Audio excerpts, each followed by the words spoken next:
C'est normal. Tu sais que Marobenga Molière, on dit Abidjan qui n'a pas boyebi. Moi on aura les chicos pour soutenir la clip sur la TV équilibre boyebi. Tout ça la poste honorable.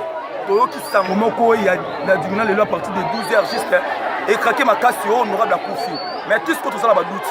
Donc tout ça la poste qui oui tomiyeba à ta place à Zali.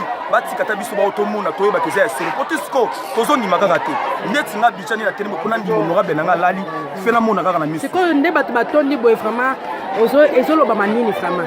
Ne bat batomo ezolo c'est que mutu ki bokonzi ba botamaka na yango. Ba ba passe oyaye a sali trop. Vous comprenez non? Ba evre n'est ce on tout musala. Vous comprenez?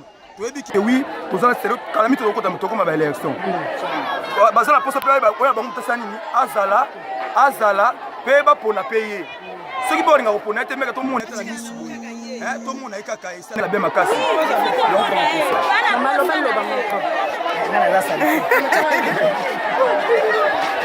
Est-ce que koloba? Obi koloba pona ndio moni ba tebele ba tonja. Nena kola ngolo ba tinga loba. Koloba. Koloba liya loba.